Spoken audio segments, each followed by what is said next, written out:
Bonjour à toutes et à tous. Vidéo un petit peu particulière aujourd'hui pour vous parler des évolutions de la chaîne à travers le droit qui sont liées à mes évolutions personnelles. Cette chaîne YouTube, quand je l'ai créée, elle avait toujours pour but de réconcilier deux impératifs de société qui ont de plus en plus de mal à se rejoindre.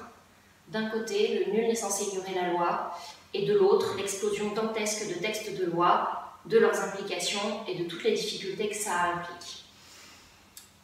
L'idée de vous guider à travers le droit, c'est de vous montrer un petit peu les pans du droit français, ses implications dans la vie courante, parce que le droit nous entoure absolument partout dans notre société. Et j'ai voulu commencer parce que je maîtrise le plus le droit pénal, la procédure pénale, mais pas seulement.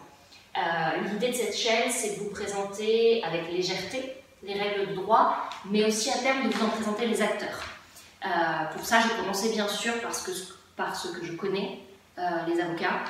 Le métier est mal connu, le métier fait l'objet de beaucoup de mythes, et c'est pour ça que j'ai voulu un petit peu le désacraliser et vous l'expliquer.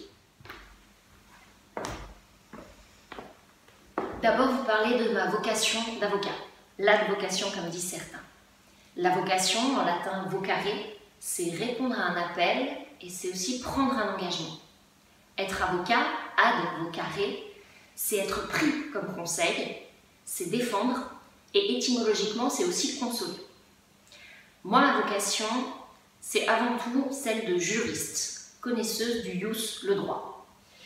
Et cette vocation, elle s'inscrit au croisement de deux engagements, ad vocare. D'abord, l'engagement d'être interprète des règles, interprète des normes. Être l'interprète pour expliquer le droit au justiciable, expliquer à mon client sa procédure, le fonctionnement de l'institution judiciaire et sa relation avec cette institution. Mais aussi interprète auprès du juge pour expliquer au juge la vision du monde de mon client, son histoire personnelle et les choses qui ont pu l'amener, comme victime, comme auteur, à arriver devant l'institution judiciaire. Mais il y a aussi l'autre engagement, celui de la criminaliste. C'est-à-dire m'intéresser au phénomène criminel, à son appréhension par notre société et à sa prise en charge par notre société, par nos règles sociales. Le métier d'avocat m'a apporté beaucoup de choses, énormément de choses en peu d'années. D'abord, de très belles rencontres avec des confrères brillants, le plaisir de découvrir ce métier, ses relations, son fonctionnement. Et de très beaux combats, la défense des libertés fondamentales, de nos droits, à travers mes associations, à travers le syndicat des avocats de France notamment. Mais c'est un métier qui m'a aussi apporté beaucoup de désillusions. Et quand on combine ces désillusions à des difficultés personnelles et aussi aux très nombreuses difficultés qui a traversé la profession en début d'année 2020, pour ne pas dire déjà 2019, et bien toutes ces difficultés cumulées à ces désillusions, ça a entraîné une dépression chez moi. Voilà. Ceux qui me suivent depuis longtemps sur les réseaux sociaux, ceux qui me lisent depuis longtemps sur Internet, savent très bien mon aversion pour les tabous.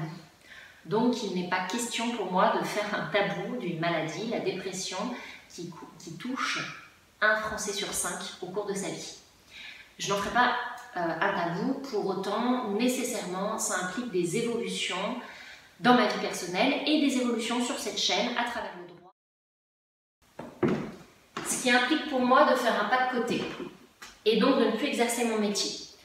Pour autant, j'ai toujours envie qu'à travers le droit soit une chaîne de vulgarisation juridique. J'ai toujours l'intention de vous parler de droit pénal, de vous parler de criminologie, de vous parler aussi de droit des personnes, mais ce ne sera plus en tant qu'avocate.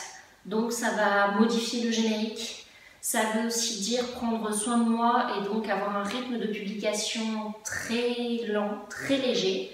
Vous pouvez donc vous abonner sans être harcelé de notifications.